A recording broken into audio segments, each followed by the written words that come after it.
Well, we can now speak to someone who survived the attack at the Bataclan Theatre and is still in France. Good morning, Hannah. Morning, Hannah. Good morning. Good morning. Listen, if at any point this becomes too difficult to talk about, then you just say, OK, and we'll stop. Okay, thank you. OK. Are you with Jack, your boyfriend? My friend, yeah. Yeah, OK. Why were you there? Why were you in Paris? So Jack's on his year abroad because he studies French and Russian. So I was coming out for a weekend. I arrived on Friday morning and we were looking forward to this concert for quite a while. And so, so when you got into the concert, people very closely, tightly packed together? Yeah, it was a really friendly atmosphere. It was a really nice place. And the first you realised that you were under attack was the sound of gunfire, which initially you thought was fireworks. Yeah, it didn't sound like you'd expect guns to sound. I've never really heard it myself. But yeah, it's like crackers. And so what happened after that? So from my angle, the lead singer's face just dropped. The whole band just froze. They just ran off stage. There was a gasp and just a really scary silence and sort of sound of guns. And then everyone held each other and dropped to the floor. The lights went on and the silence continued and there's just the sound of guns. And so were you told to drop to the floor or did everyone just do that out of instinct? Yeah, people just like said it to each other. People were just like, yeah, just pulled each other down. Did you see the attackers?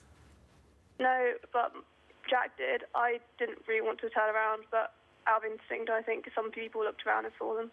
And how did you manage to get out? So at first, it felt like we were lying there for ages, but then I noticed some crawling to the left of me because we were to the left of the stage, quite near the front. So out of instinct, you just sort of follow these people and just try and crawl out. You didn't get up at any point, you just were crawling.